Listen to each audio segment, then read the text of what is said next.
7, please.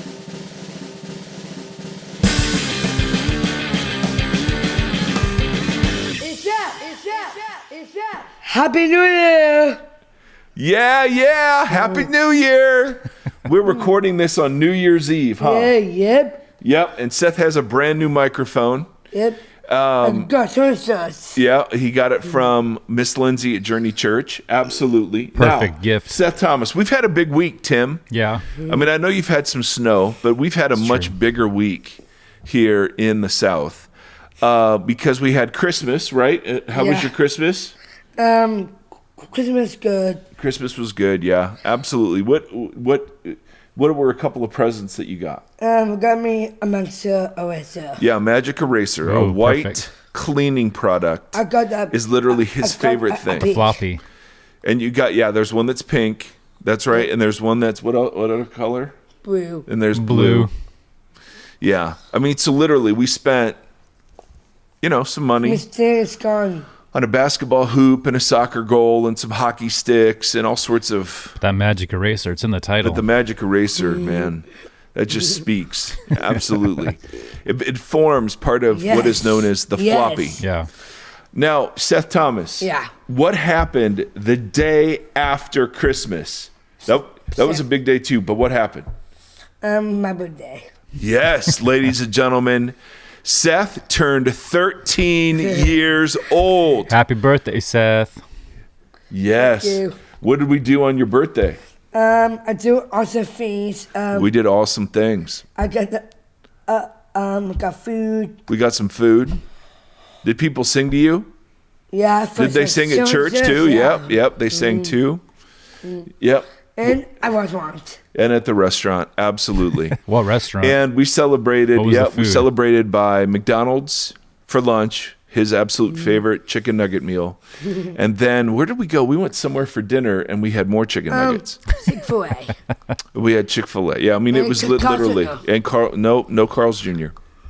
But we. I'm gonna put no mango smoothie. No mango smoothie today. For my sake. Yeah. There was a vanilla shake today at McDonald's. It was such a bummer. Yeah. So it's been an up and down week, but mostly up, guys. A lot of chicken nuggets. Lot of chicken nuggets. And what do we dip those nuggets in, son?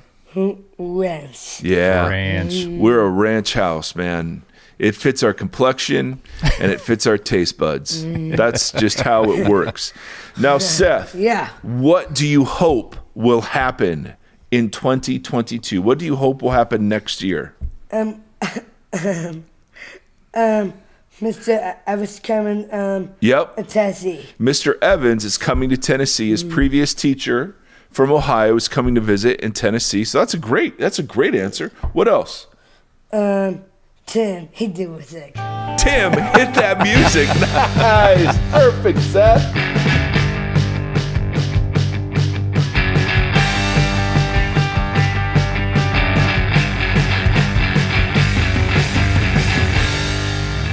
Yes, indeed, everybody. It is a last podcast of 2021, at least for us, or the first it'll be podcast the first for everybody else of 2022.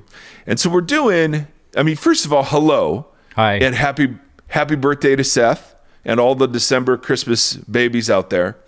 Also, happy Christmas. And did I say that already? Yeah. I had literally, I was telling Tim, I had my COVID booster shot yesterday, and I feel like a piece of vanilla construction paper that was left in the rain on a major freeway. It just sort of disintegrates. So I'm sorry. I meant to say Merry Christmas if I hadn't said that already, but evidently I had and got tripped up. So, Timothy, there's some big news. I mean, I don't want to hog the big news from the Erre family. There was big news in the Stafford family, right? And I think we talked about this. Talked about it last episode. Yeah. But how was the gift received, and what's it been like since? Well, I'll have to tell you the story. Did I tell you the story of picking the dog up? I don't think so. There was sheriffs involved and fighting and a whole thing. It was very dramatic. Oh, let's hear it. Okay, hold on. Let me set the stage. All right. Tim has decided that his life is too calm and peaceful. That's correct. And is adding a puppy. Yeah. The puppy is currently in Tim's office as he's recording with his 2 children upstairs. Yep. These are what we call in the business ideal podcast conditions. So tell us, Timothy, about the picking up of the puppy. I'll give you the quick version. It was my friend and I, our really good friends, got the dog's dad. They're all rescues. They're being used for breeding. So this guy specializes in rescuing dogs from becoming breeding animals. So only 2 of us, small office. The guy doesn't have the best people skills in the first place. This woman came in with the guy that you're buying from? Yeah. This woman came in with her son to adopt also. He puts all the adoptions in one day, which is also probably a flaw on his part. He was already agitated when she walked in. She tried to trade her dog for another dog, but all the dogs are taken. He starts getting more agitated, said, "You've tried this before. I've already switched dogs for you like 3 times. They get in this big altercation. She sits down. He tells her to leave. She won't leave. He starts swearing. Her kid starts crying. He's yelling at her. He says, "I'm going to call the cops." He does call the cops. She leaves then. The cops come in. And then during the process too, he's like, this is the worst day I've ever had in the 10 years I've been adopting dogs. And then he looks at me and my friend and goes, "You know what? Everybody that's in here, give your dogs back. I'll refund your money. Just go home. I can't do this anymore. Just leave." And I was like, whoa. That's not going to be the case today. So it was very, very dramatic, very small office, very weird. And but now we have a puppy. The kids were very, very excited. He's peeing give us a little more on that. Everything. They came. My wife took them out of the house. They were doing something, and then I got the dog and came home. And then they came home and saw the puppy, and they're very excited. They don't know what to do with it, but it's so little. It can't go on walks yet, and it can't really be around other dogs or go outside too much. So it's a lot of cleaning up pee. Yeah. And him chewing on everything. Yeah. Very exciting. Getting up in the middle of the night. You knew this. Yeah. You knew this. We did. This is not surprising. Nope. So that's that. That's that, Mattress Man. God bless us, everyone. What movie was that from? The Mattress Man? Yeah. Punch Drunk Love. Nice. I'm learning that you throw random quotes in. That's true. And maybe 1 or 2 people out of the 1 or 2 people that listen to us will usually pick those up. Yeah. And so, well done. It's my job. So today we've got a full plate, Tim. I mean, listen, 52 weeks in a year, 52 podcasts. That's right. From Voxology. In fact, we don't ever spend time with our families. We simply do this and plan this and study for this. That's all we do. Yep. No, not really. But, man, we have extra reason to be thankful at the end of this year. Number 1, we're alive. Number 2, we have relatively healthy beings in each of our households, which is a wonderful thing. And number 3, we are supported by literally the best podcast community in the history of the planet. And I know this, first of all, because you have emailed us at unprecedented rates this fall. And we're doing our best. That we've got, I don't know how many, but it's hundreds of emails in the Voxology mailbox, which is glorious. And so many of them lately have been about stories of deconstruction and incredible questions about how all of this works.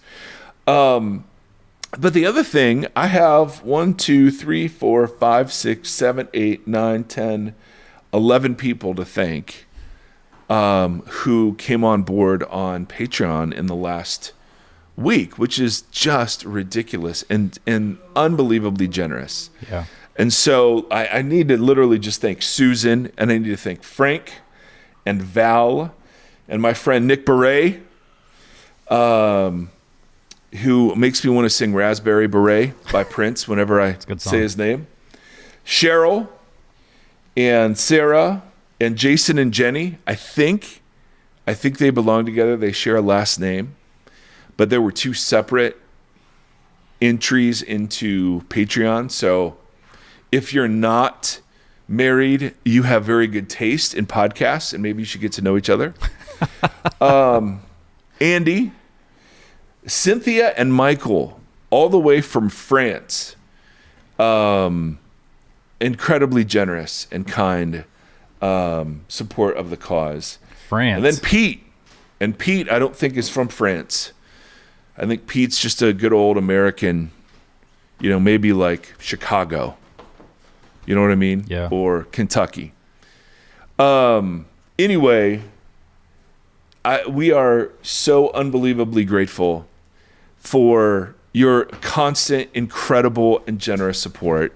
Here's the big thing. We're able to dream dreams and have conversations that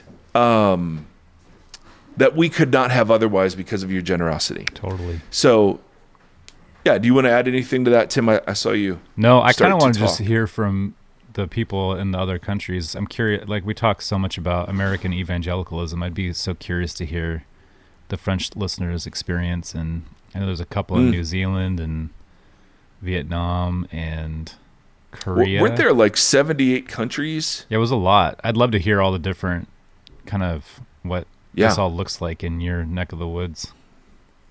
Yeah, that would be pretty amazing. And one of the ways you can tell us that is that we have a new website. Oh. Look at that transition. And it's if you go to Voxology Podcast, it's fancy. Ladies and gentlemen, again, a shout out to Brenda, Summer, Gina, and their team for doing that for us. And my goodness, we are official and in no way will ever live up to the beauty of the website, personally. But in all seriousness, we have been blown away. I don't have language strong enough to just simply say thank you for your kindness. It is so fulfilling to hear from you that this has become a place for people who identify as spiritually homeless. Yeah. Like that language has actually spoken to a lot of folks just besides the two of us. And we're just so honored. I met with a guy who I hadn't seen since seminary, so late 90s. And he was in town and is an avid listener. And it was just like, that's amazing. Yeah. Just absolutely amazing. And it's incredible. So thank you for being just such a support system and for being family and community as we explore all this stuff. It's been outrageous. And with that in mind, I want to read, and I've asked permission, and I will excise personal details. But I've asked permission to read. I mean, we're getting tons of email for people sharing their deconstructing, stories or moments, none of which turn out to be sexy or glamorous. And I don't know. I feel Tim and I both feel like we're responsible to share these because I think they speak for so many of us kind of along the way. So that is a theme that a lot of them will lead with. I feel like I was the only one, or that my experience is, it's just a very isolating thing. So it seems to be helpful to hear that there's a lot of folks in this boat. Yes, that is one of the things we do hear a lot, is that I thought I was alone. And it turns out, no. And I forgot, going back to the website, that there's a survey that you can take, and hundreds of you have taken it, and we're grateful.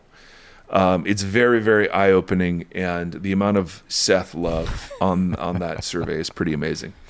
So this is going to be me reading and Tim commenting on several different emails that we've received, because we want to honor these stories and we want to let people know that they're not alone.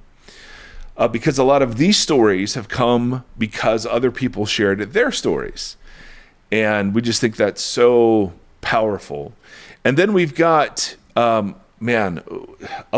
of all of these amazing stories are questions that are just crazy. So we're going to try to get to some doozies. Good night.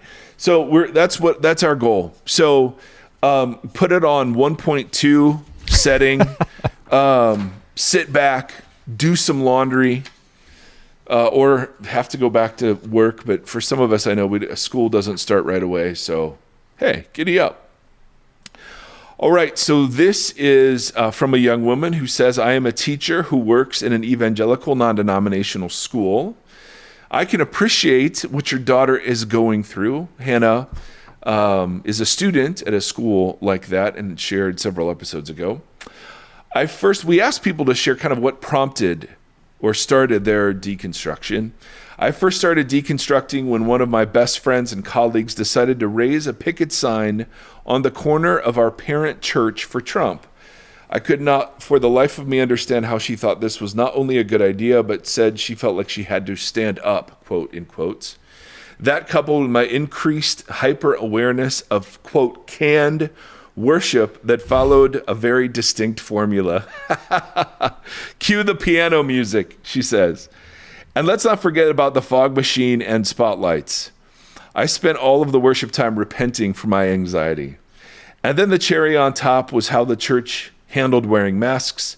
I can somewhat understand vaccine hesitancy, but not wearing masks because it impedes worship is completely ridiculous and selfish.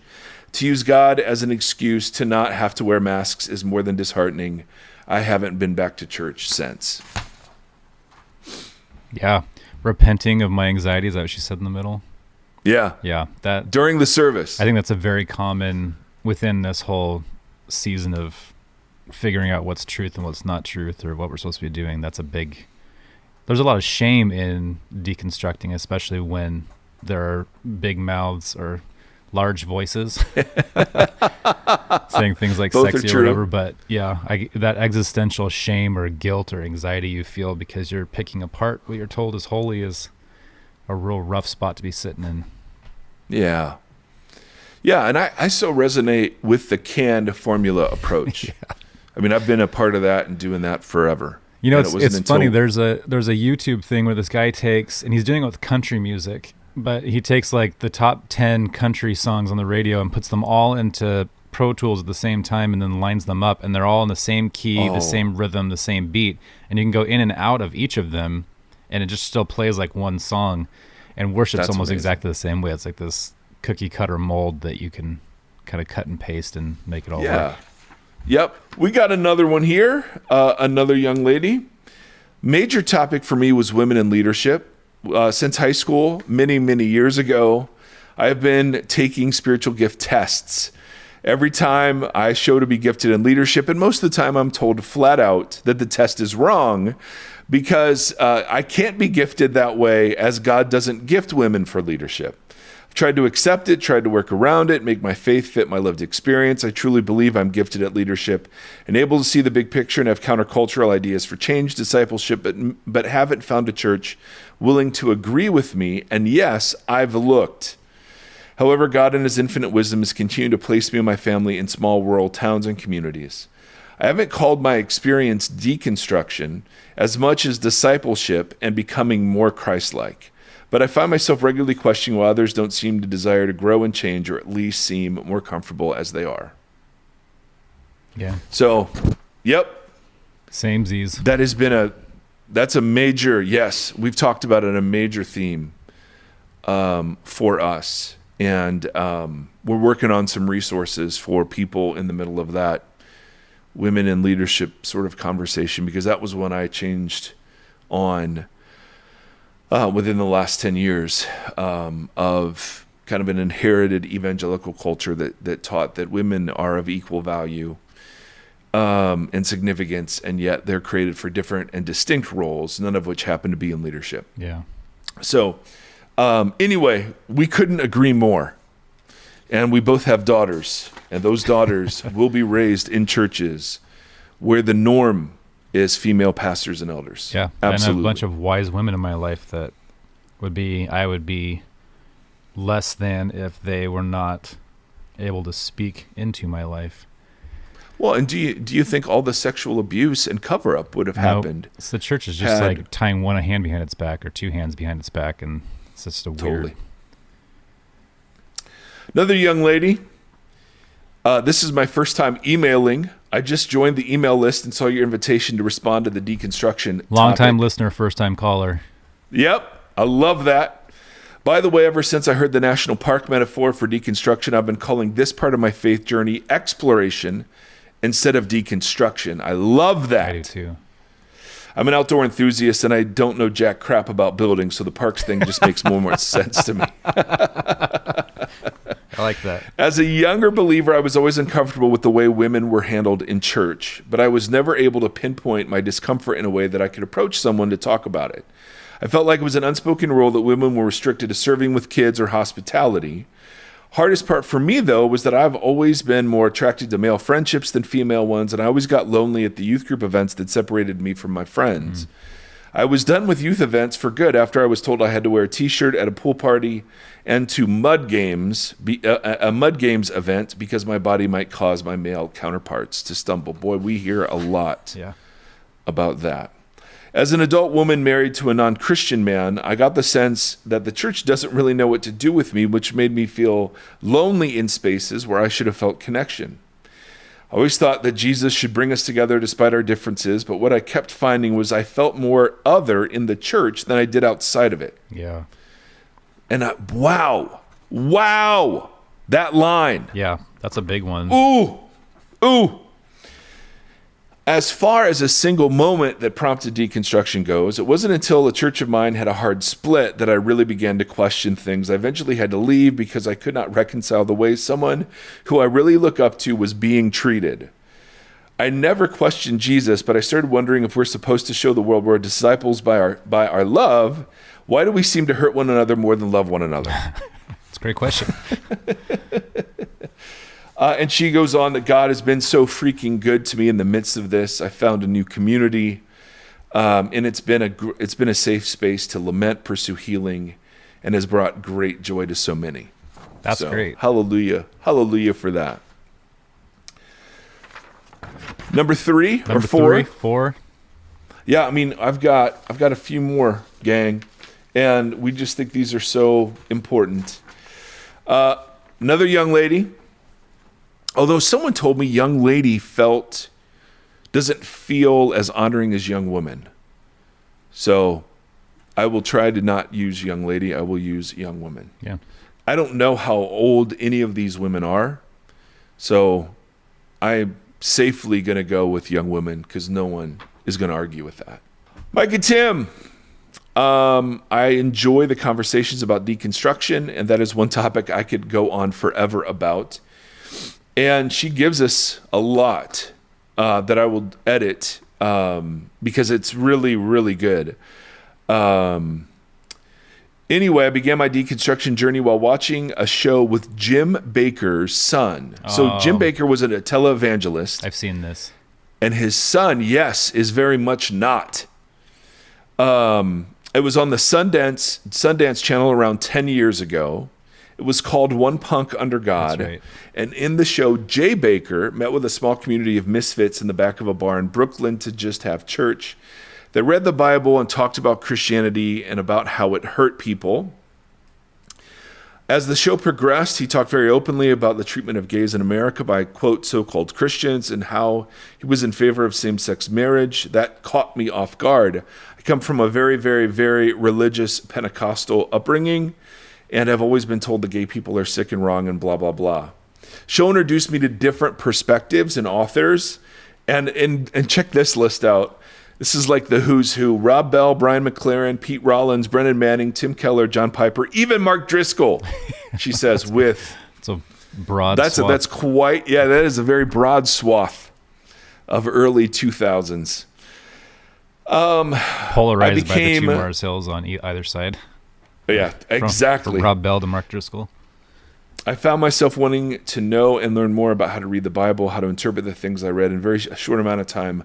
I grew more in the faith than I had in all my 25 plus years growing up in church. I became critical of the things I saw in my own church community and suddenly realized that people simply do not live what they preach. I don't even think they understand what they're preaching. She continues, at that point, the faith and teachings I had learned growing up were completely destroyed. Jesus remained, though. I started listening to podcasts and began to hear about this idea of deconstruction. I found that there are actually a group of people out there who grew up in church just like me and had questions that went unanswered just like me and were fed purity culture and secular music is bad just like me. Oh, deconstruction for me is unlearning the lies we were told and the bad teachings we received about the customs we were forced into. It goes right along with reconstruction because to just tear it down without rebuilding is foolish. Deconstruction is to seek a better understanding, is to want to break away from religion, is want to be more like Jesus, to walk in truth and bringing people along with you into the kingdom. Yeah. That's perfect. It's interesting because it reminds me of the whole boundary focus, center focus, because it's the reconstruction part of it's interesting because if you're tearing down within that analogy, if you're tearing down the wall or the boundaries, you're not really reconstructing anything. You're just reposturing after that, and invariably you'll find new ones. Yeah, it's the exploration that the previous. Yeah, exactly. It's when you deconstruct dogma, often you'll just replace it with new dogma. Right. Which, that's a conversation we've been having a lot. Yes. The danger. So we're gonna talk about that the next couple of episodes. Yeah. Boom. This is a young man. Tune in, Kevin, for the dogma conversation. My personal deconstruction, which I didn't know was deconstruction until recently, has been a 30-year journey, and I'm still not at the finish line. However, I've discovered that the journey of discovery has been incredible. My love for Jesus and my love for his word grows every day. I've come to the place where I can truly value the journey, not just yearn for the destination. Even though we've never met, you, Tim, and Seth are old friends via the podcast. How fun is that? Yeah. But I love that. Somebody who's been doing this for 30 years and is still saying, yep, it's still happening. Oh, that's very encouraging. Yep. Because I guarantee I'll be doing it for 30. If I go that long. Oh, 30 for 30. All right, I've got two more. And then we got some questions. Yeah. Young lady, first of all, love the new website. Young woman. It looks, young woman, dang it. Yes, young woman. It looks awesome and makes finding a series way easier. Great job. Boom. I figured I'd share my catalytic moment for initiating my deconstructive journey. I found for me that the general Christian response to COVID at the beginning, as well as the response to the social justice movement, shook up a lot of negative feelings. It felt really difficult to be a part of a group that was not willing to care for others seriously or express concern with those whose voices were being quieted and ignored. In the midst of that, I found myself feeling really almost disgusted with the way a typical Sunday service was being formatted. So there's that again. Yeah.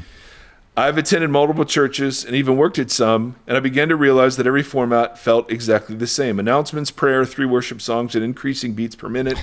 Prayer again, a guy preaching a sermon, maybe one more worship song if the sermon was particularly moving, and more prayer.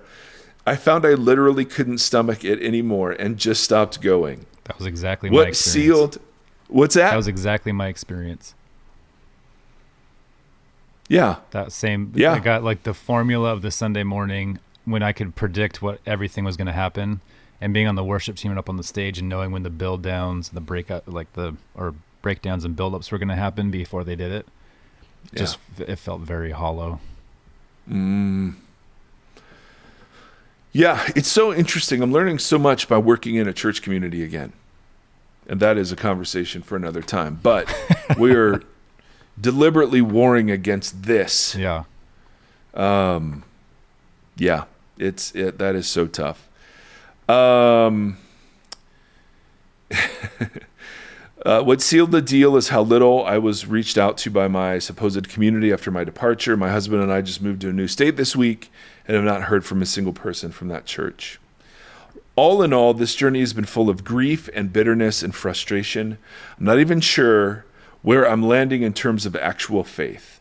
Right now, even that seems too hard. It feels almost like I'm trying to understand Jesus and the human reaction to Jesus at the same time, and it's overwhelming. That's really insightful.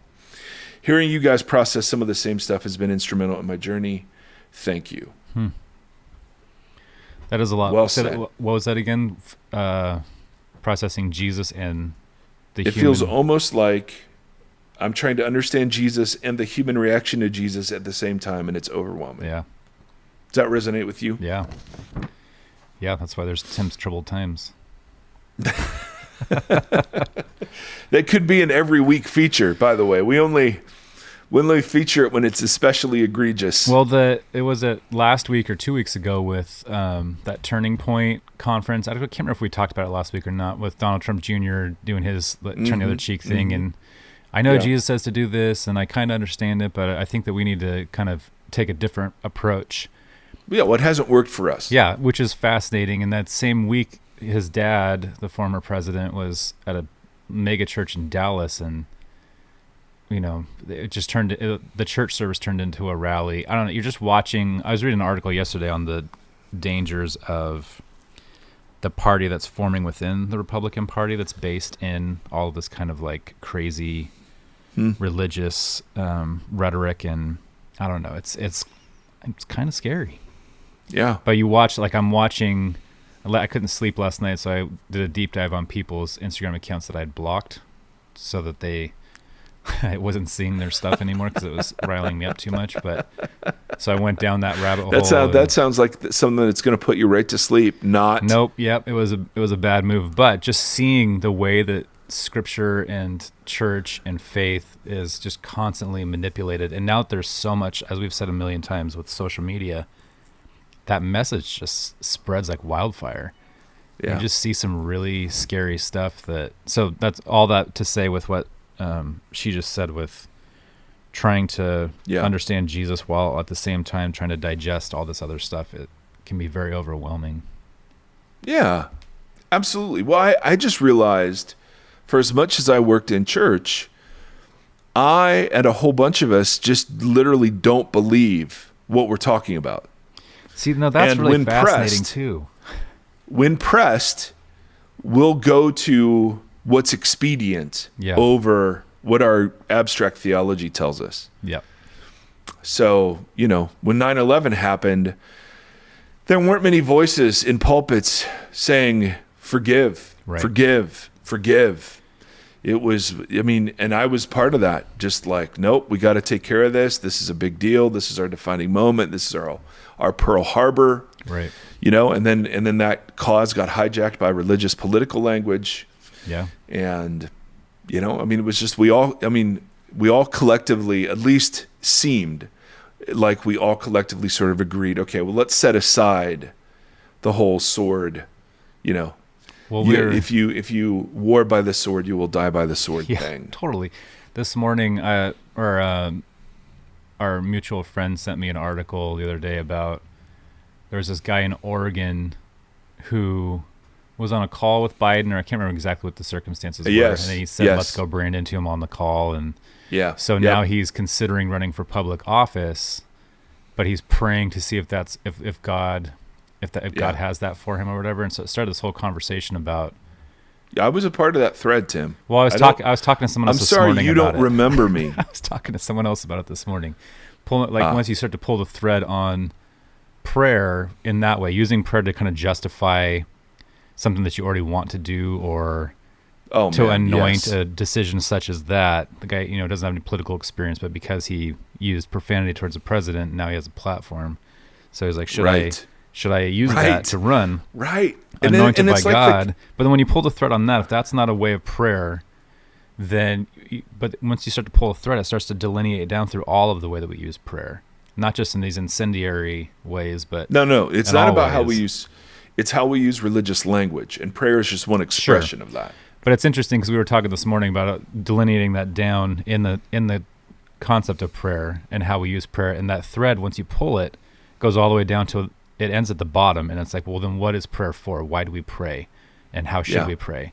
And so then we started talking about the Lord's Prayer, and what that, when the disciples had the exact same conversation in front of Jesus, and they're like, hey, I don't get it anymore. Like, you've kind of screwed all this up. You've flipped it over upside down. We're all lost. Can you teach us how to do this correctly? Yeah. And it's interesting to delineate that out. If we, like my wife and I were talking about, kind of translating that whole prayer in terms that our kids will understand, and posting them on their walls by their bed, and just being like, we're just going to stay here, because none of us really understand prayer outside of that. I'm sharing this as a form of like, this is a recent piece of deconstructing something that I was like, this is something, hey, of course I'll be praying for you, or thoughts and prayers, or different way that we use that rhetoric. Yes. And prayer becomes kind of this token that we hand back and forth, but it's kind of it's a worthless token. It has nothing behind it other than like good intentions, or I don't know, but right. Picking that apart and then looking at the Lord's Prayer. And I know we have an episode, I don't know, in the Sermon on the Mount, so 20 or 30 episodes back, that you spent a good time picking that apart. But I think that's helpful for, especially for that young woman who just shared that, trying to understand Jesus and the culture at the same time. Something like that makes sense. And you said that last episode, right? Like the 4 Gospels, the Lord's Prayer. The Gospels, there's nothing new that Americans are doing that ancient Israel or the first Christians didn't do. Yeah. You know what I mean? It's like there have always been these reactions. Right. What's fascinating is what Jesus does with them and how he responds and who he rebukes. And that's the interesting bit, is how he responds to the responses. And for me, it's so instructive. Yeah. Because it's not what I want to do. I got one more, my friend. No, it's good. This one is a lot and worth sharing. So I'm heavily editing, but and there are lots of personal details that I am skipping.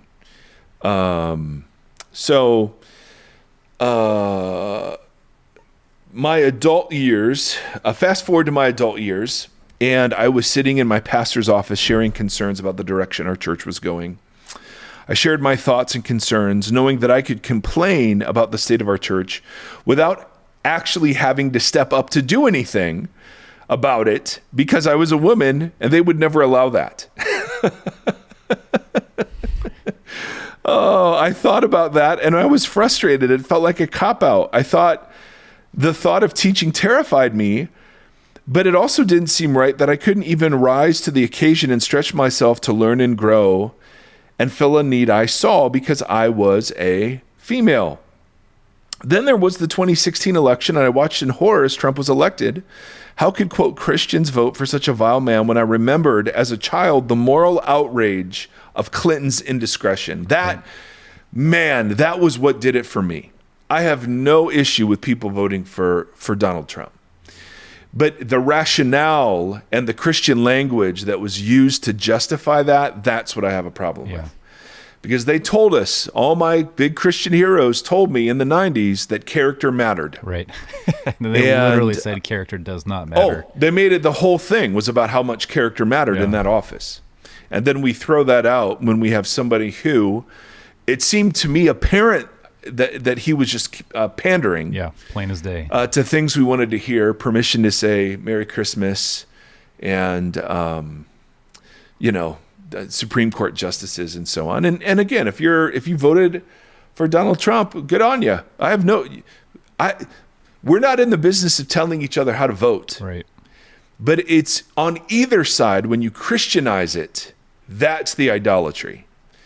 And of course it happens on both sides. Yeah. But this was exceptionally loud on this particular side. And it was that very hypocrisy. It was, now character doesn't matter. Yeah. The guy who wrote the systematic textbook that I was supposed to study in seminary was writing op-eds for why it's biblical to vote for him. It's wild. And you're just like, nope, not at all. So I'm with you, young woman, on that. I had been told that to be a Christian was to be a Republican. But the election of our former president, I couldn't do it. I'd also been told that you can't really be a Christian if you're a Democrat, but my sister and brother-in-law were Democrats. There were many in our family who doubted their salvation. Then there was the separation of families at the southern border, how inhumane. Those that I saw somebody who was respected on social media judge those parents of breaking laws and putting their children in danger. Where was the compassion and realization? The parents who were separated from their kids. Yes. Jeez. Yes, that was the parents' fault. Where was the compassion and the realization that our ancestors that was our ancestors just a generation or 3 earlier? Right. Another issue, could women teach? Could a Democrat go to heaven? Was systematic racism real? Was homosexuality really a choice? And if it wasn't, would God really condemn them for something they didn't choose? I hit a point where I realized I had to throw away my beliefs and start fresh. I had to look at all the data, read differing viewpoints, and see where God took me. I decided I would rather get to the judgment seat of Christ and be told I'd loved too loosely and allowed too many things, that I had turned people away from Jesus because of my actions. So I had been told I loved too loosely rather than turning people away because of my actions. I had a healthy relative that contracted COVID and ended up on a ventilator. This was at the time when churches were easing restrictions, and the thing she was outraged by is that they quoted Philippians 2, look out for the interests of others as justification for their decisions. What? She writes, I felt like I was being gaslit. How were these decisions putting others above yourself? With my relative on a ventilator, I simply could not bring myself to go back inside a church that still believed those things. And she kind of concludes, reconstruction isn't sexy. I wish I could have lived blissfully unaware. I wish I didn't question and didn't feel like I have to risk my family relationships to help find Jesus. My world has been rocked these last couple of years, and I've reached my breaking point in faith and have slowly, with the help of books and podcasts, been introduced to a Jesus who can handle my doubts, to a faith that can be stretched and pulled and examined as I work out my faith with fear and trembling. I'm rediscovering Jesus, Jesus's love, and him and my faith are not in danger of being lost, just my evangelicalism. Boom! Amen. Right? That's the scary thing, is we were told to deconstruct evangelicalism is to deconstruct faith. And that's and that is the core lie. That is the core lie. Yeah. Absolutely. All right, we got some questions, my friend, and I know. Good night. You guys are amazing. Thank you for those. We have more coming in, and we'll probably just read a couple sort of every episode as we go through, but it's kind of our year-end deal. We've been getting a lot, and just wanted to share some of those. So yeah, I mean, it's cool too, because we'll get emails from people responding to emails from people like I'm in that same spot, or I like very specific, like without sharing too many details, but there are it's cool to see how much your emails are inspiring other people to kind of be free up a little bit. We just got one a couple of days ago that was talking about someone who shared earlier and just expressing deep compassion for them. All right, we got some questions, Tim. Yeah. And so we got one on the tweets that I don't think we've ever addressed. At Mike Erre and Gone Timothy. Have you guys ever done a Voxology podcast on the unforgivable sin, the amount of anxiety and torment it has caused me? And then there's like a really kind of anguished emoji. I'm sure there are others who have been alarmed by it also. Yeah. No question about it. So let's spend a couple of moments on that one, because that in evangelical circles, gets every time I've done a Q&A, this comes up. Mm-hmm. And so I'm going to take Matthew's version of this. Matthew 12:30, whoever is not with me is against me. Whoever does not gather with me scatters. And so I tell you, every kind of sin and slander can be forgiven, but blasphemy against the Spirit will not be forgiven. Anyone who speaks a word against the Son of Man will be forgiven, but anyone who speaks against the Holy Spirit will not be forgiven, either in this age or the age to come. So the natural question is, oh man, so there's what? And I've heard and given the different replies. One is that if you're worried about committing the unforgivable sin, you haven't committed it. because the unforgivable sin here is the rejection of Jesus. And I would say that's not exactly right. So as I've grown and explored more of the national park, I've come to realize the biggest principle in reading the Gospels is simply this. Jesus is writing to, for, and about Israel. That's where every conversation starts. And if you take that text and put it back in its original pericope, fancy word for section, then this whole section in Matthew is about the rejection of Jesus by Israel. Okay, so this is going on for chapters, but in this particular section, like Matthew 13 is a whole bunch of parables about this and about the nature of the kingdom that's being rejected. But this particular episode begins in chapter 12, verse 22, when they brought him a demon-possessed man who was blind and mute. Now, it was thought that you could only cast out demons by learning their names. Right. So if you came across somebody who was mute, this was a messianic sign, according to some. Blind, even more so. So to have somebody who was blind and mute was a big deal. You couldn't use the standard devices of exorcism in the first century available to most Jewish exorcists. And it just says that Jesus healed him so he could both talk and see. All the people were astonished, and they said, could this be the son of David, right? Which the Messiah come in accordance with 2 Samuel to reclaim the royal lineage of David and sit on the throne of Israel. Right. So it's a political title. Jesus knew their thoughts. Oh, excuse me. I forgot the most important part. But the Pharisees heard this, and they said, it's only by Beelzebul, the prince of demons, that this fellow drives out demons. So what are they saying? They're saying the works themselves are unmistakable. They could not argue with the works themselves. So the Pharisees never say, no, that didn't happen. Right. It's irrefutable. So they have to disparage Jesus on a couple of different counts. One was his origins, that he came under sort of shrouded circumstances around his birth. So there's references to that in the book of John and other places.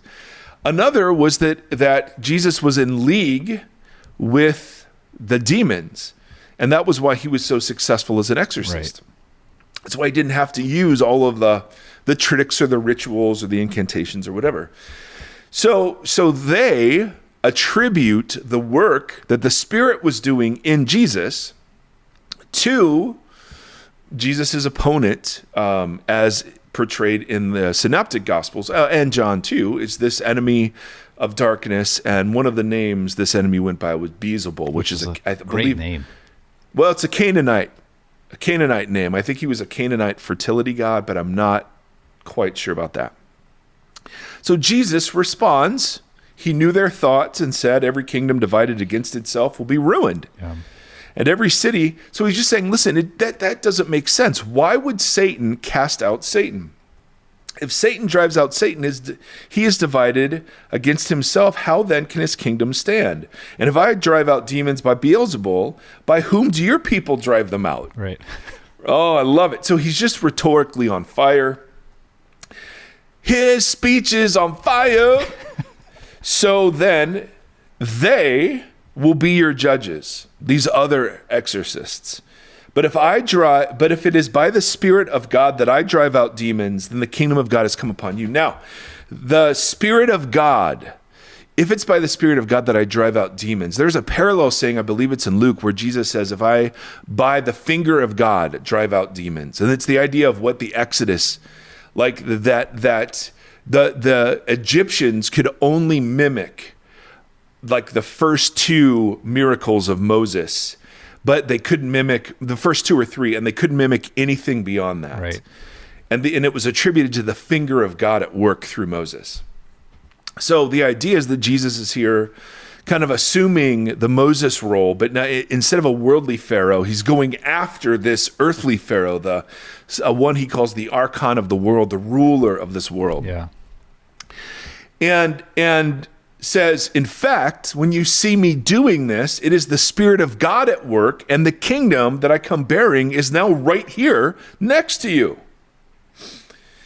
Then he goes into, whoever is not with me is against me. And I can tell you every kind of sin and slander can be forgiven, but blasphemy against the Spirit. Now, when have we just talked about the Spirit? Right. Right then. And what was that conversation? Yeah. They attributed the work of the Spirit to the demonic. Yeah. So how in the world do you reach into hearts that are so hardened they are willing to deny the clear work of God to attribute it to something else? Hi, Mazzy. Hi, everybody. It's Mazzy.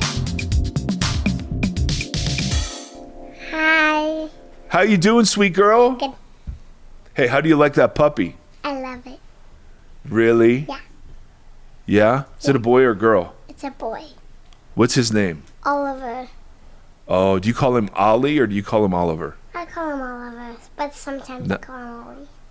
That's fair. You just That's look fair. him You up. can't name him down with one. Is he cute? Yeah. Is he kind of furry like your dad? Like your dad's face? Yeah. Yeah, I can Does he tell pee a lot like your I can dad? tell you him right now. No, you can't. You're just pulling my head. Hey, I need to go upstairs. Okay. Bye. Bye. Bye, Mazzy.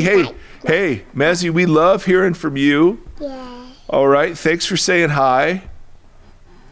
Okay. I want you to have a great day today, okay? And play with Oliver a lot. And love your dad. Okay. In that order.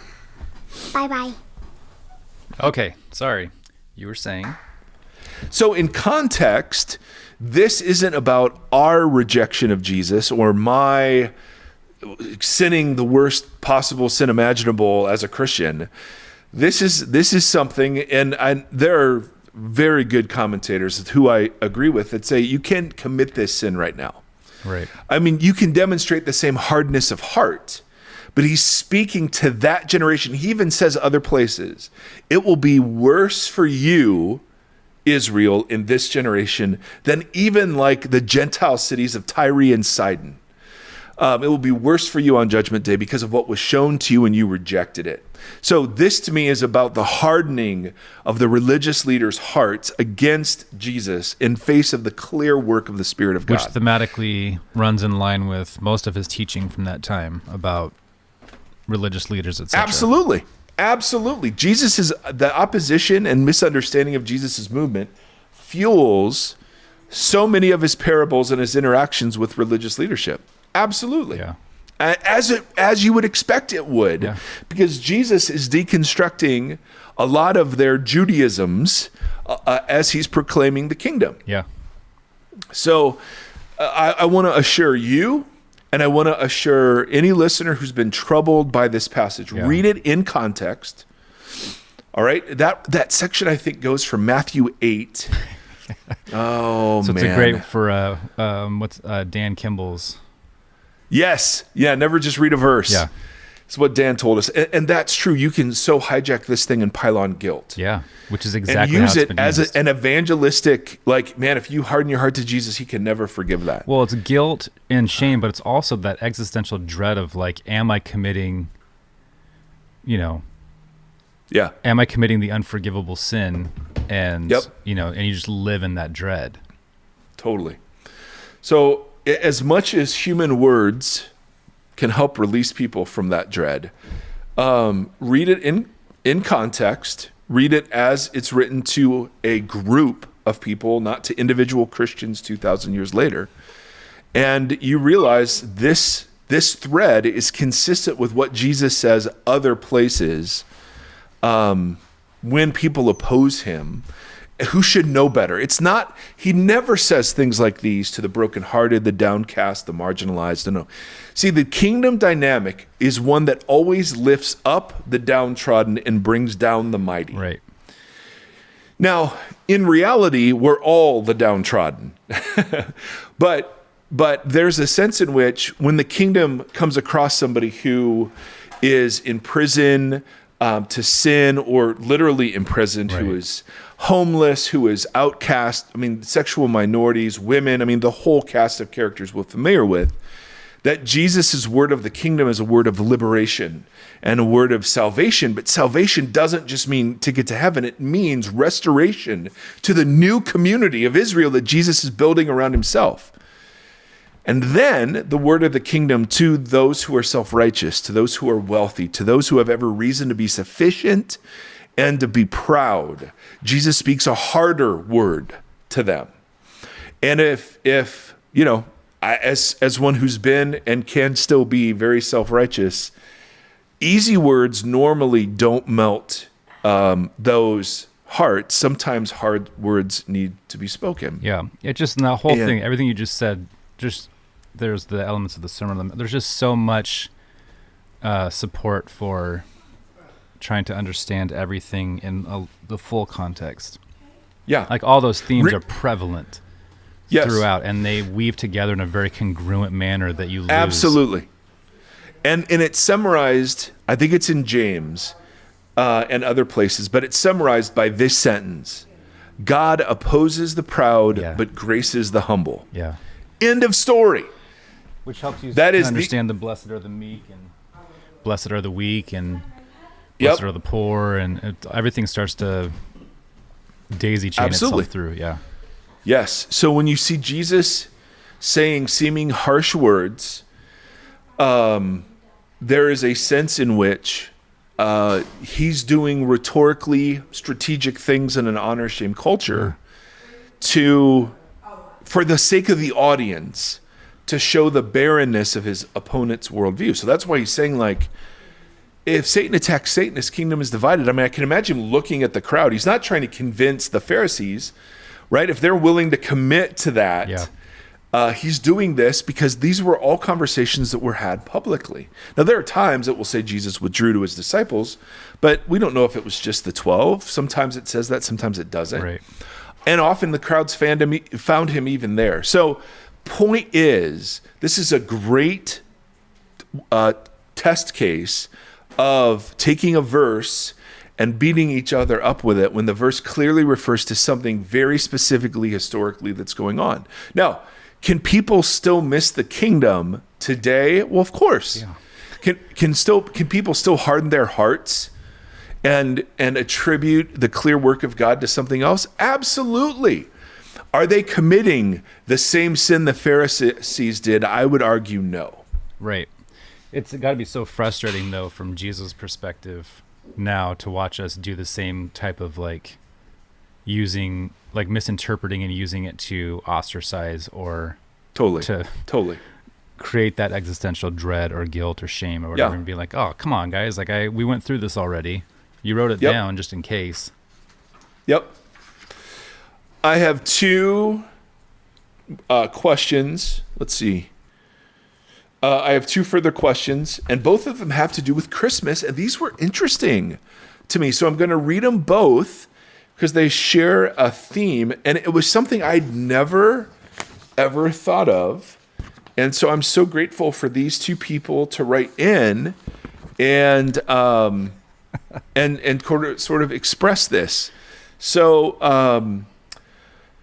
I just wanted to add into the conversation about, I think, deconstruction, that the Christmas season is so hard. Yeah.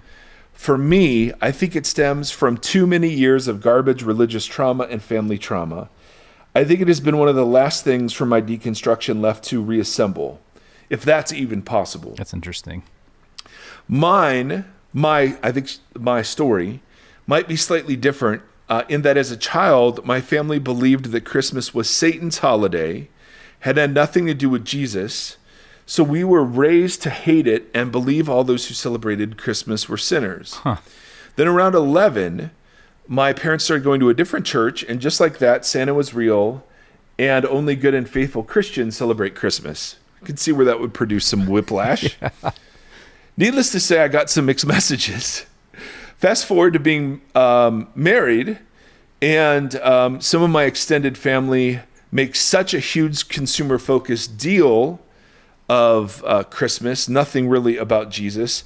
and they get angry if I don't turn in a list of wants to them. I just hate all of it. Lots of therapy later, and I still feel the same way, but I can't sit through it without drinking. Amen. I don't think you're alone there. I just have a soft heart for those who struggle during the season and try to show the sweetest love of Jesus to strangers and friends alike. Yeah. We try as a family to encourage our kids to think deeply about what fits for them and not box them in with our beliefs or traditions. I know the pain that can cause. So here's somebody who, received really, really, it's evil, it's good, and then there's this, no, consumerism is acceptable, which is some sort of, middle ground that we've come to accept. The other question has similar themes. Many times on the podcast, I've heard Tim mention that he has a disliking with many holidays and that Halloween is the only holiday that he appreciates. Yes, and we're all frankly concerned about this on the podcast. My question is, what's the reason behind this? Oh my goodness. And is it Halloween? Doesn't Halloween have dark intentions? But what brings me to even ask this question is that I'm wrestling with the Christmas holiday myself. I was raised in a legalistic home in which Christmas was considered pagan, and coming out of that and entering the world of American non-denominational church, I see Advent and Christmas being about Jesus and his birthday, and I don't see it being evil. The reasoning I got from my family members is that Jesus was not born on December 25th and that the Bible never tells us to celebrate his birth, which incidentally, it never tells us to celebrate Easter either, and yet we do that. Yeah. So we'll get to that point in a second. They also say that it's a pagan holiday that the church has embraced and is worshiping a pagan god. I don't see the harm in celebrating Jesus, but I also question, where does the tree come in, or the presents, or even the commercial consumeristic aspect of the whole thing? I would love for some solid references to know where to start. The internet is full of theories, and it seems like you find what you're looking for. Yeah. Whatever you're looking for, you're going to find it. That's true. I don't know how to convince my family that Christmas is not harmful, but at the same time, I'm not certain. I want to follow Jesus faithfully and not just follow cultural norms that I haven't been able to find good resources to know where to start. Would love your thoughts. Man, I had no idea that this was a thing. Yeah. We raised our parents. We raised our children. So where's that going? By telling them the truth about, the whole Santa thing and reindeer and whatever else. But we would never, ever expect anyone else to follow into that, way of doing it. And it certainly doesn't make us more healthy or righteous than not doing that. But so first, I just want to state, I want to have great respect for people and how they understand all of the traditions and rituals around these sorts of big holidays. And I have huge respect for people who want to excavate the surface layer of our celebrations around this holiday. Totally. I think both of us would say, yes, we remain unimpressed with cultural celebrations of the holiday as it pertains to what we think the birth of Jesus is actually communicating in the world. Yeah.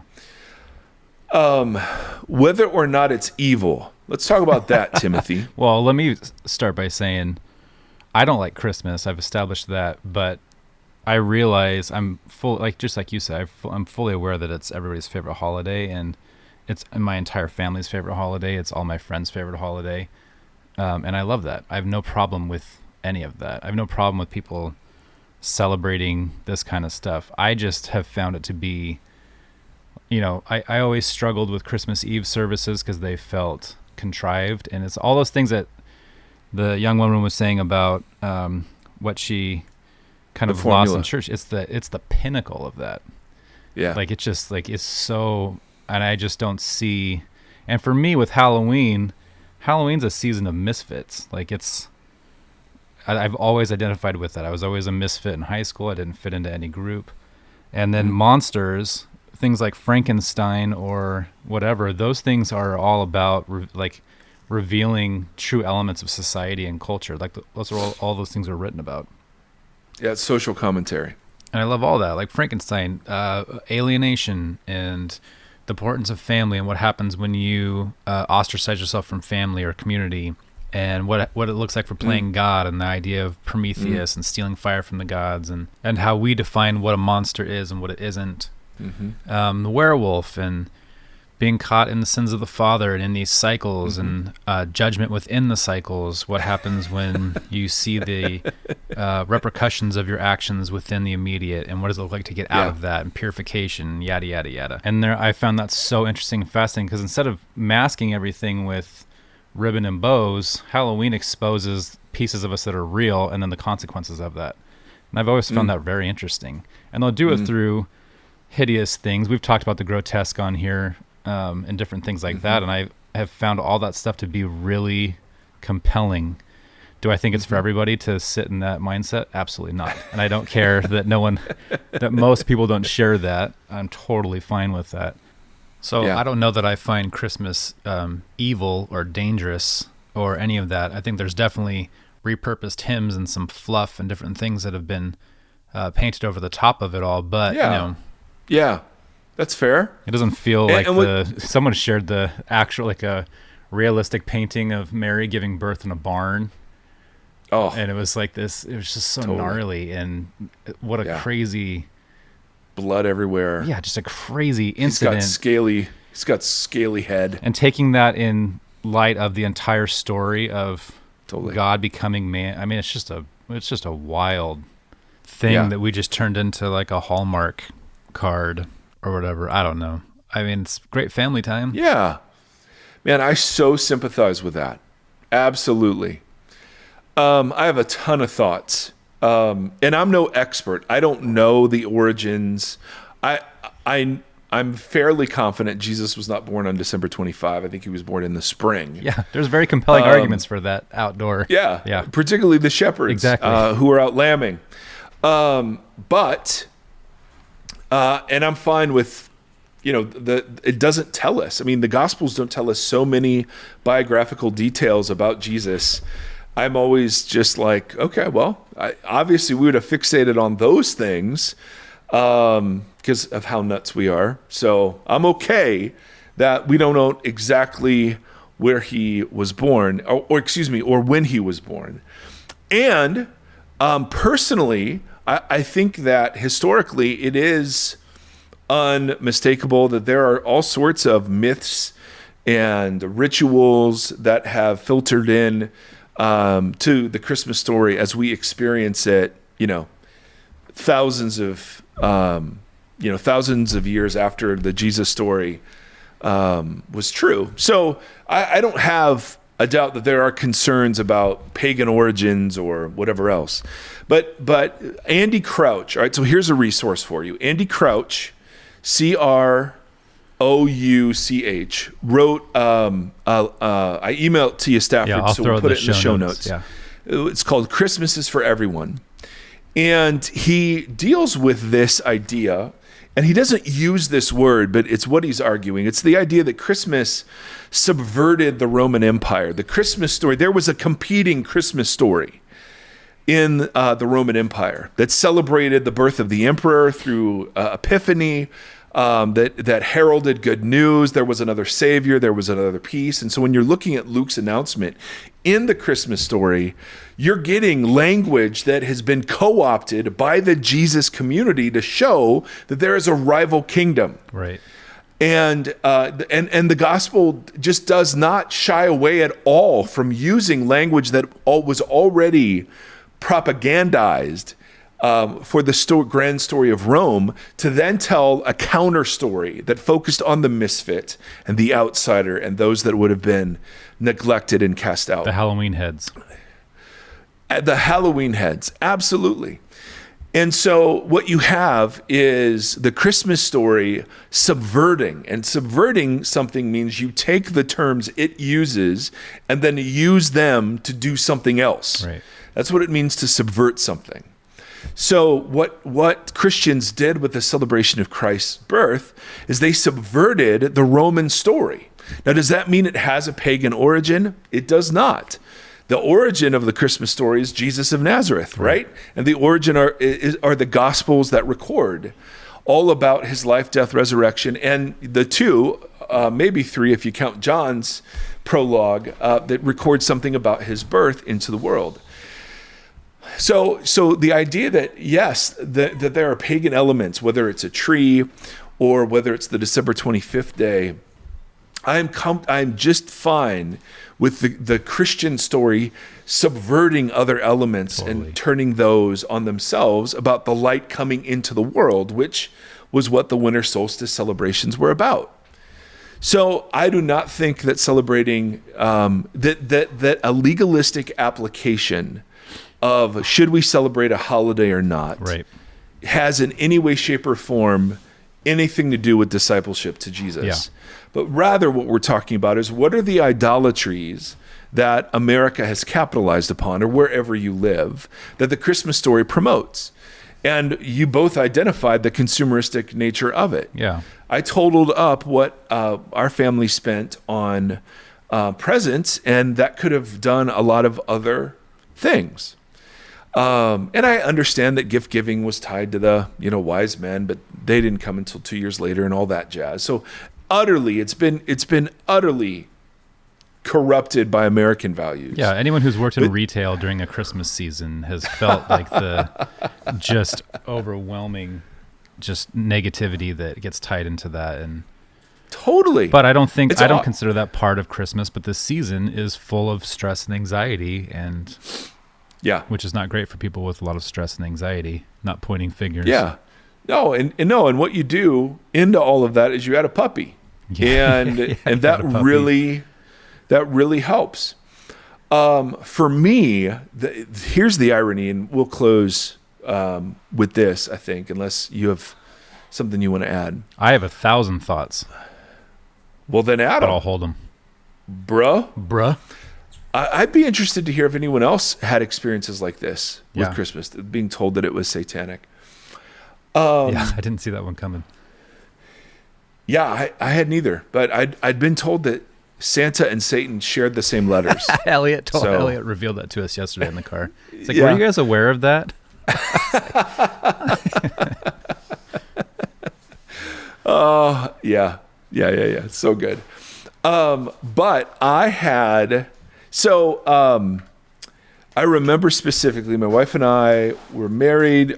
We did not have kids yet, but Christmas was just sort of a very disappointing. We hadn't gotten into our groove as a couple about our traditions, our thing, right? And so we just kind of went home and just stayed with family, just fell in line and fell in line, and kind of slept to walk through the whole thing. I even remember a journal entry where I was like, I just feel like I'm sleepwalking through this whole thing. Right.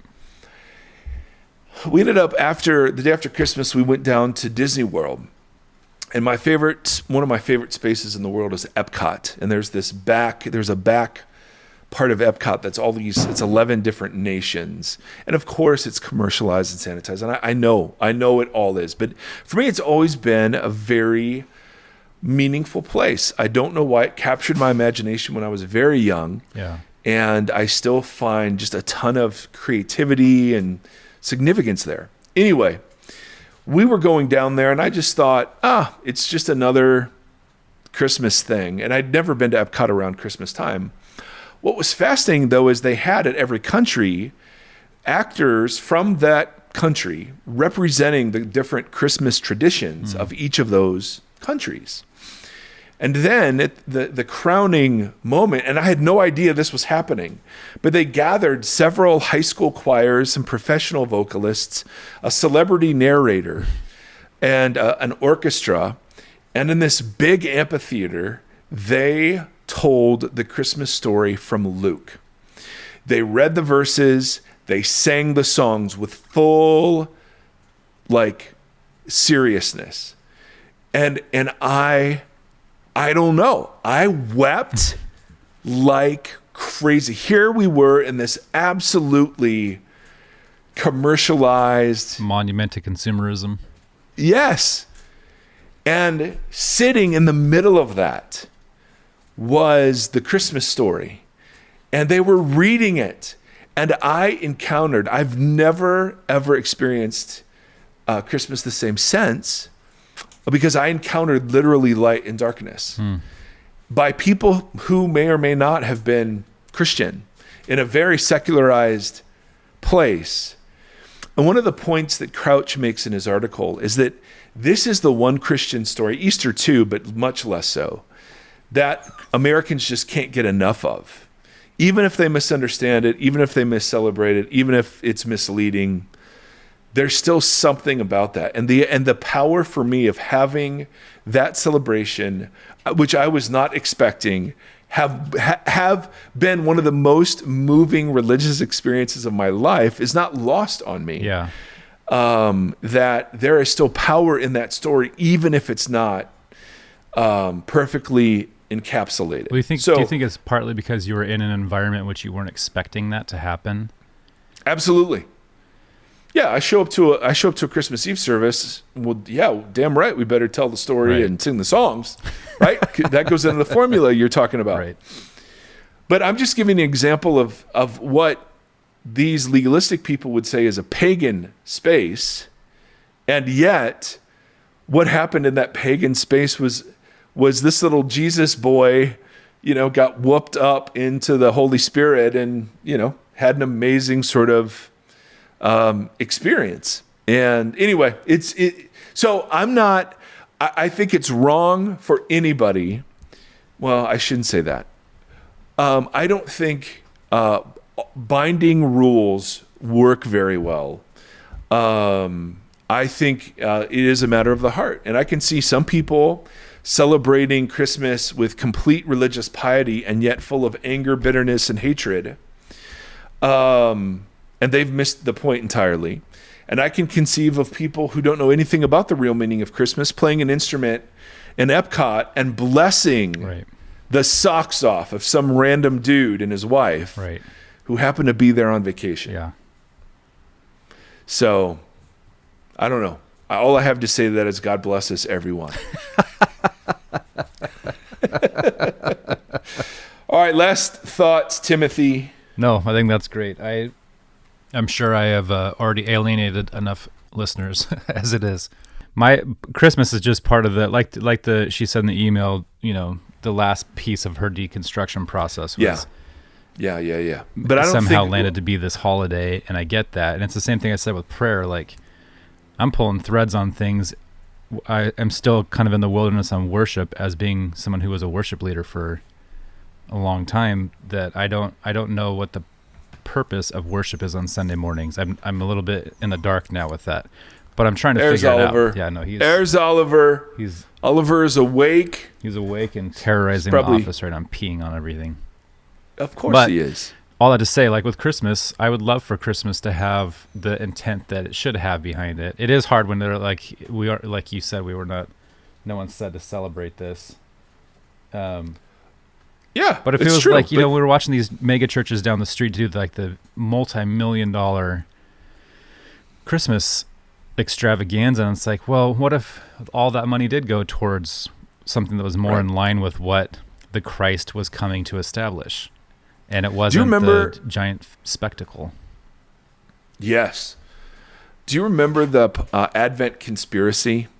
Oh, vaguely. So this was something in the 2000s, the aughts, as they're called, before 2010, that if you Google it, maybe they still have resources, but it was literally about turning Christmas into something much more appropriate in celebration, and how you would really celebrate the gift of Christ, and what kind of gifts you would give, and what kind of people you would give those gifts to. I like that. And it was a wonderful, wonderful reflection. I know they still have some stuff on the internet, and resources, and they did sermon series. And so if you're interested, I would also check that out. All right, friends. Well, man, that's a whole heck of a lot of stuff. Yeah, I got Deconstructing Christmas, the Unforgivable Sin. Yeah. And the wonderful people who are sharing the moments and the stories that really led them to begin to open up and explore the national park, kicked them out of the gift shop. Get out in the fresh air. Totally. I had a gift shop. Oh, where was it? I was with Seth. Oh, we were going to see Sing 2. Oh, yes. And there's a big, huge poster of one of the main characters in the lobby that moved. And Seth just kept staring at it like, dude, this is awesome. I don't want to go. And we're, getting late to the movie at this point. And it was just the tug of him going, no, Bud. Yeah. Bud, if you think that's something, just wait, right? Just wait. And so I feel like so much of that is discipleship these days. Just wait. Yeah. Just wait. I know it's hard. Well, and we talk a lot about like fostering, curiosity and mystery and wonder, that those are such key elements of this whole thing, this whole journey with Jesus, is that there is mystery and there is curiosity and wonder. And as soon as you lose that, I think you do just lock into formula, and then you just keep moving down that track. All right, friends. It's like being stuck on It's a Small World after all. Wow. That's not at Epcot, thankfully. They have some bad music at Epcot. So you've got Epcot, and my happy place at Disneyland was the Haunted Mansion. Oh, of course. Shocker. So now I just go write it over and over again by myself. Oh, I love that. I used to, I mean, even as recently as right before the pandemic, I walked like 13 miles. I just sit and walk all day. Oh, and watch there? people. Yeah. Yeah. And it's the greatest thing. Yeah. I absolutely love it. I have so many journal pages filled with stuff. I haven't been out to the world. I've only been to the land. Yeah. It's a different, I mean, there's only one original. So, I mean, the OG was, my first exposure too. But world's got some stuff. Yeah. If you want to spend lots of money, go to the world. Which I do. No question. All right. I'm sure people are interested in our travel plans. So may the Lord bless you and keep you. May the Lord shine his face upon you and be gracious to you. May the Lord lift up his countenance to you. And in 2022, may he give us peace. Which is hopefully not 2020 part 3. Yeah. Someone was showing a tweet that they tweeted a year ago today that said, hey, 2021, expectations are low. And they repeated it for this year. They're even lower. Yeah. It's crazy. We've been in the middle of this. It's wild. For 2 years. I mean, literally a couple of days ago was the first news story came out about a mysterious virus originating in China. We were talking about that with somebody ago. was going on a cruise, and I was like, oh, that's kind of how this all started. Remember, they just had that ship sitting off the shore for a while, and they're like, I don't know, these people are sick. We're just going to leave them on the boat for an indefinite amount of time. It's like that. Oh, my goodness. Future generations will shake their heads. They won't understand what it's like to have been in quarantine or like just shut down for this amount of time. Yeah. You think you've got it rough. When I was a kid, we couldn't even leave our house to walk uphill both ways to school. We just sat there. And this thing called Zoom, it's a new contraption. Our favorite. All right, my friend. Till next year. You know one of the holidays I hate? We should see if people still listen after we do the concluding blessing. We'll find out. I hate New Year's Eve. Oh, so do I. I saw me. Well, of course you do. That's just the only exciting one was Y2K, where you're just like, all right, what's going to happen? Yes. But then you watched it happen in Australia and other places first, hours before it got here. I'm like, oh. Yeah. So my best New Year's Eve was 2001. We were in Epcot for New Year's Eve, and that was a party. There's a theme here to your happy places. I'm just happy saying. Times. I'm just saying. But New Year's Eve, man, I saw a meme, because I'm middle-aged. That's what I do. That was like, hey, I haven't yet picked out my New Year's Eve outfit, which I'm going to wear to my living room yet. And it's like, yeah. Yeah, someone We're recording this. Was like, I already picked out my sweatpants for. And there's football on. I'll make a good Halloween recommendation for those who are still listening. Oh, nice. Growing up, I didn't like Brad Pitt for a long time because he was just the golden god that all the girls were swooning over. And then I saw 12 Monkeys and those movies came out. I was like, okay, this guy's actually pretty rad. Same thing with Ryan Gosling for a while. There was like, oh, okay, Gosling. But he made a record. He has a band called Dead Man's Bones. Oh my goodness! And are you seriously talking about this right now? Yes, it's so good. It's really a genius record. And what? It's all inspired by the Haunted Mansion. It's kind of lo-fi, and the music is like the Haunted Mansion music. And he made a whole record with a children's choir in LA, and the record's really good. So there you go.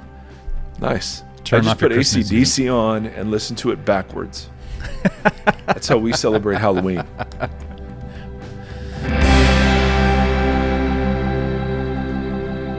Thank you for listening to this conversation. Voxology is a 501c3 nonprofit organization that is supported by listeners just like yourself. If you'd like to partner with us, you can do so at patreon.com/Voxology. You can also join the community and hang out and chat with us on the socials. Facebook.com/Voxology Podcast and on Instagram @Voxology. Thank you for walking the long road with us.